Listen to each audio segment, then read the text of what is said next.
Fans are middle of the road on the Pelicans. Not bad, not great, just truly mid. The team could be really good. They could also be really bad. We just don't know yet. Let's break it down in today's episode of Locked On Pelicans. Let's go.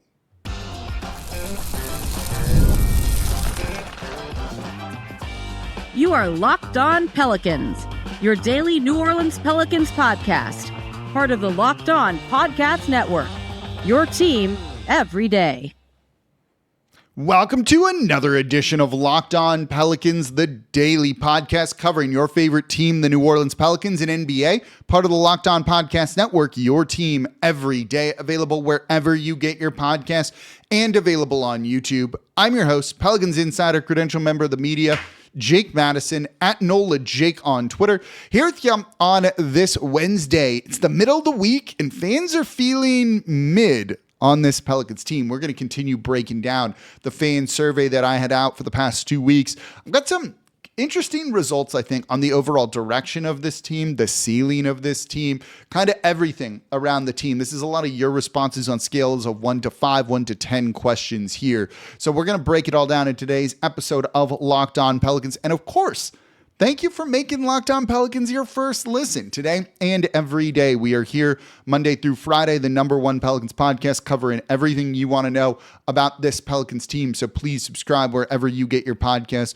and join over 11,000 Pelicans fans on YouTube as well and become an everydayer. That means you listen Monday through Friday to the Locked On Pelicans podcast. And if you're an everydayer, let me know in the comments down below. And don't forget, you can watch us every single weekday at 10:30 a.m. and 5:30 p.m. on the Gulf Coast Sports and Entertainment Network.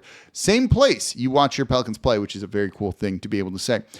Quick note, I'm still on vacation. This was pre-recorded over the weekend. So if there's any breaking news, not that I'm expecting any, we will address it. Come back on Monday when I'm back to kind of doing the shows the day before here. Even I need a little bit of break. So if there's breaking news, maybe you'll get a short or something like that from the beach here.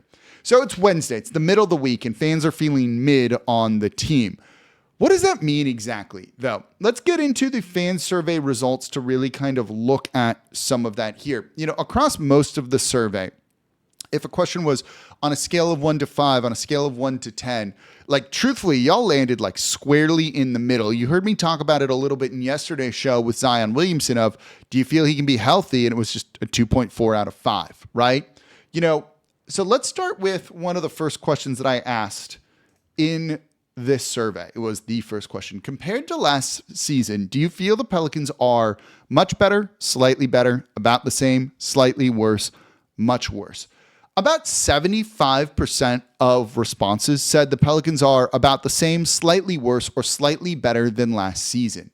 You know, only a quarter combined was much worse or much better. Much worse was 7.4, much better was 14.4%.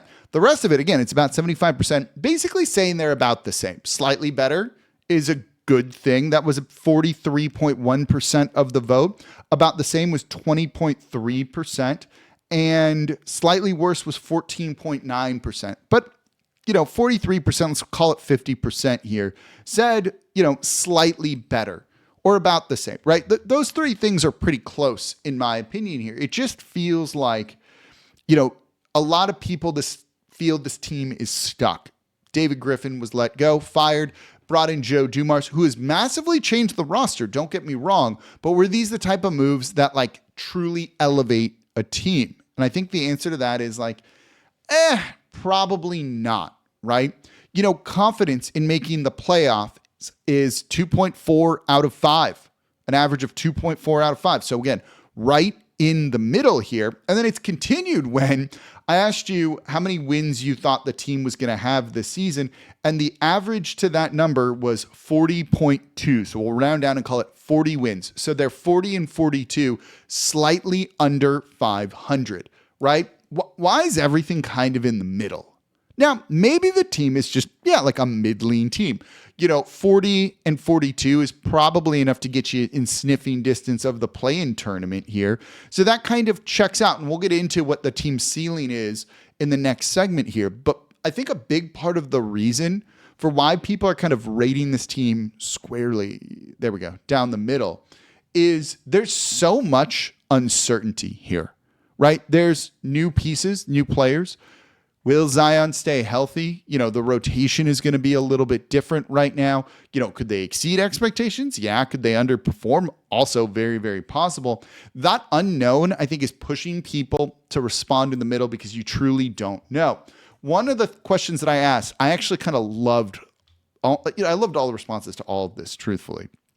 When I said, what excites you the most about this season, other than Trey Murphy, like the number one thing was like the uncertainty.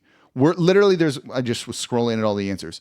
The unknown, the uncertainty, right? Like nobody knows exactly what this team is going to be. National media thinks they're going to be something. We've talked about that last week on the show, responding to ESPN's, projections in NBA offseason stuff.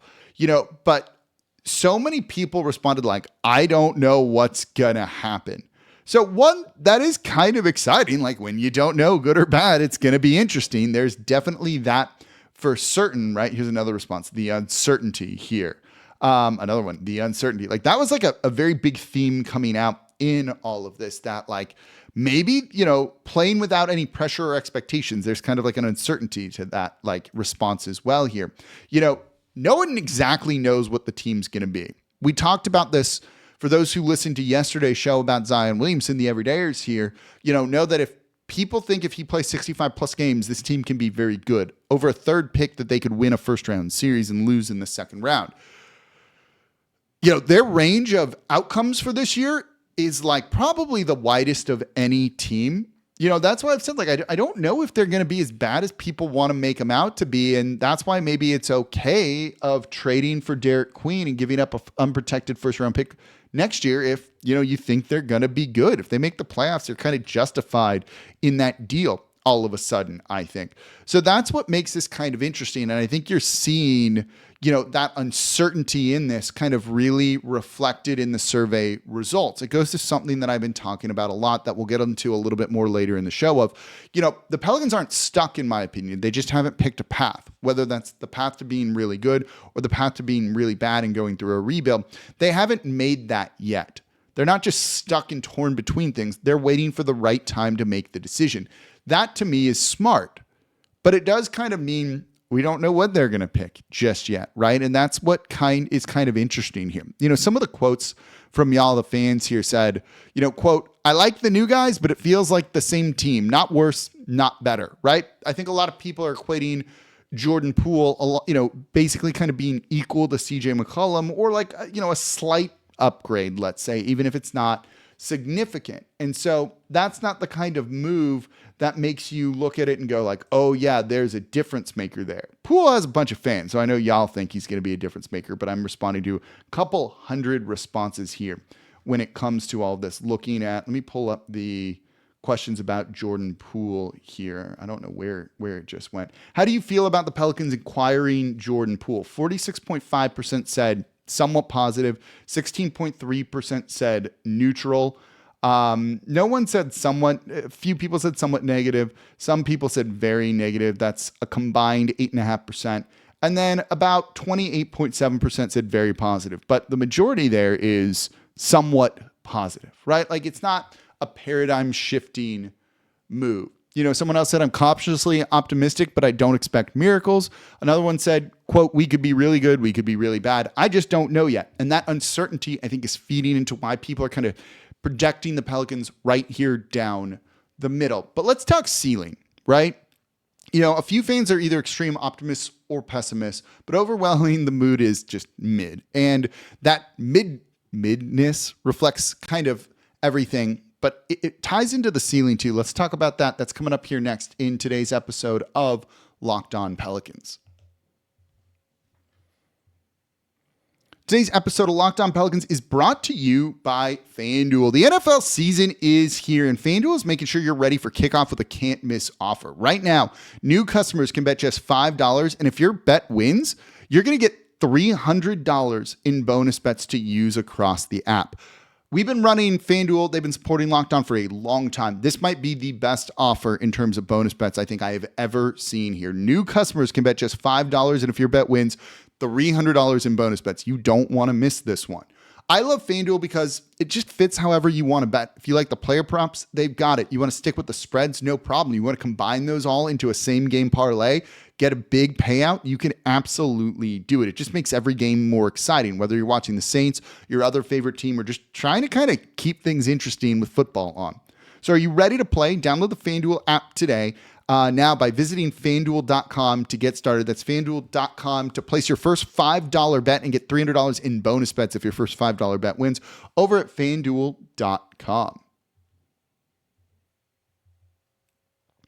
And of course, thank you for making Locked On Pelicans your first listen today and every day. We are here Monday through Friday, the #1 Pelicans podcast, covering everything you want to know about this Pelicans team. So please subscribe wherever you get your podcasts and join over 11,000 Pelicans fans on YouTube as well and become an everydayer. That means you listen Monday through Friday to the Locked On Pelicans podcast. We got a request for you. You just filled out the Locked On Pelicans fan survey, but what about a Locked On survey? Locked On wants to hear from you. We put together a survey to learn more about our listeners and make your favorite podcast even better. This is your chance to tell us what you like, what you don't, and answer questions about our advertising. Go to lockedonpodcast.com/survey to get started. Everyone who completes a survey will be entered for a chance to win one of 10 $100 Amazon gift cards. Again, that's lockedonpodcast.com/survey. You can also find the link in the show notes. So let's keep talking about feeling mid on a Wednesday, middle of the week here. It was like gimmicky, right? You can see what I was going for with everything. By the way, make Locked On Saints your second listen today. Ross Jackson covering everything black and gold, part of the Locked On Podcast Network, your team every day. So let's talk the midness, ceiling here of this team. 57% think the Pelicans' peak this season is the play-in tournament or a first-round exit. Right? Like, that's not a title contender. That's a team with potential, but very limited expectations, right? Some anecdotes echo that kind of cautious tone here from the survey. Quote, "We've got talent, but I don't see enough firepower to go deep." Quote, "I'd be happy just sneaking into the playoffs. That's probably realistic." Quote, "I think the team can surprise, but don't expect anything beyond round one." Like, that's a group that feels there's something to this team without the expectations being high, right? And I even think that other one here of I think this team can surprise, but I don't expect anything beyond the first round is really like in response to the outside expectations the national media put on. You just saw it on ESPN's projections. They projected 26 wins, right? 26 and 56. It's not a good number whatsoever. So if you can get into the playoffs, like that's a surprise, in my opinion, then. People are just feeling that there wasn't a lot of change, enough turnover with everything to truly kind of elevate this team. Whether it was them trying to kind of fix their salary cap, which they've not quite done. Maybe it's just there's not a lot of faith. If you listen to the Zion Williamson show, go listen to that if you haven't, right? In terms of his health, out of 1 through 5, 2.4. There's just not a lot of confidence in this team that there is something like special here. They might be, look, non-special teams make the playoffs all the time. That's a normal thing here. And I think that's what a lot of people kind of feel about this franchise where they are right now. They might be good enough to get into the postseason, but there's not like a title contender lurking here or anything along those lines. When you look in the question of like, what is your confidence in the overall direction of the franchise right now? It's also a 2.4 out of 5. Like literally everything was coming down the middle. Fans like the direction of the team slightly, but just aren't fully sold. Even with, the changes the front office made with this roster, right? There's that sense of uncertainty, like maybe, so I think people are kind of tempering their expectations when it comes down to it. Like it's truly just a mid feeling on this franchise here when it comes down to everything, right? Like when you look at it in terms of, the question of how confident are you in the team's overall depth compared to other Western Conference teams? 1 through 5. What do you think the average was? 2.4, right? Like that's crazy here to see. Sorry, the overall direction of the franchise was a 1 through 10, 4.5 is what the average was when it comes to it. It's kind of crazy to see like how middle of the road, like virtually everything is when it comes down to everything, like even to stuff with like the game day experience and ownership and things like that. It's like truly a like bizarre thing. Look, I'll preview something that we'll talk about on Friday. On a scale of 1 to 10, how do you feel about the Derek Queen trade? Average was 4.68, so like 4.7. You know, again, everything is right in the middle, and I think it has to do with that uncertainty. Another question for Friday: how confident are you in Joe Dumars? 2.6 out of 5. So it's a little bit higher there, which is interesting to see. But in general, you're looking at things kind of just squarely down the middle with this franchise here. You know, no one's really projecting them to be, you know, a major playoff contender or things like that. And when you look at the kind of the ceiling from it, you know, that's what's kind of disappointing. You want to see a high ceiling when it comes down to it, but you're also not really getting that. Where did the playoff question go? What do you think the Pelicans ceiling is this season, right? First round exit was 32.2%. The play-in tournament was 26.2%. You know, ceiling being, again, the highest that you can achieve. Second round exit was 29.2%, but basically 50%, more than 50% is saying play-in tournament or first round exit. So either losing in the first, you know, in the play-in tournament or losing in the first round. That's where people kind of view this team.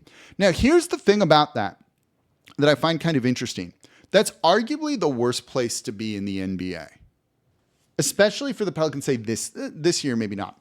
There's this purgatory, this no man's land, particularly with, you know, standings now in the play-in tournament of, you know, where you're getting to the play-in tournament, but say either making it into the playoffs or losing in the play-in tournament every single year. That means your draft pick is going to fall somewhere in the like 12 to 16 range.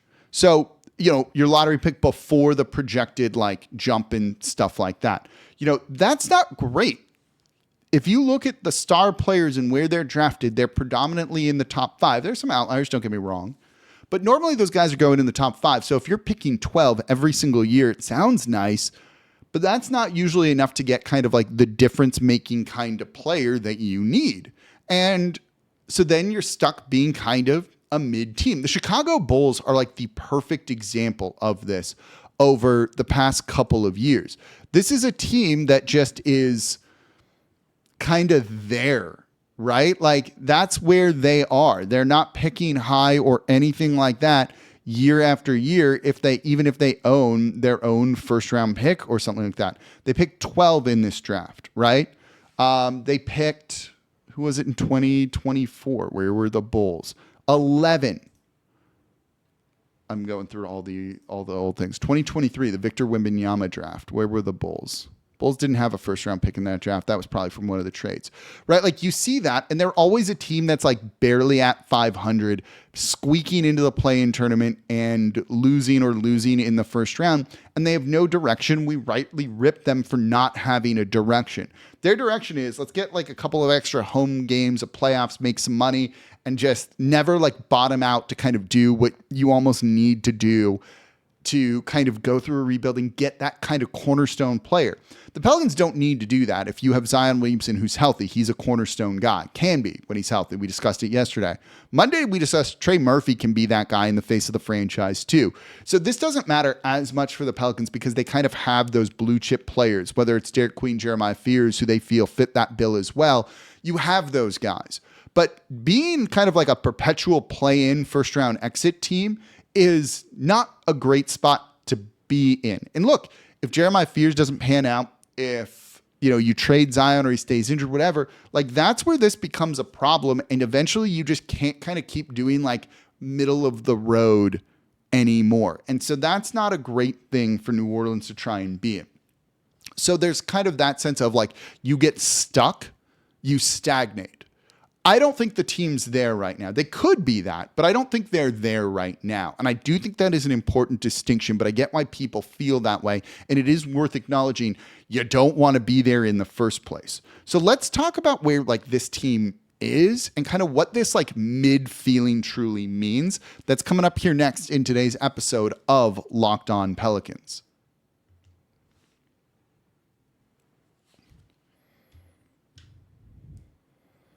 And thank you for making Locked On Pelicans your first listen today and every day. We are here Monday through Friday, the #1 Pelicans podcast, covering everything you want to know about this Pelicans team.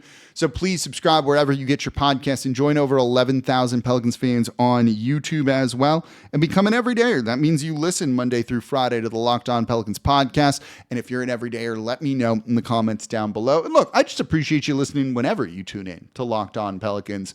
But shout out the everydayers, shout out the international crowd as well, and just everyone for tuning in to Locked On Pelicans. For your second listen, it's Locked On NBA, 7 days a week, twice a day actually on the Locked On NBA podcast.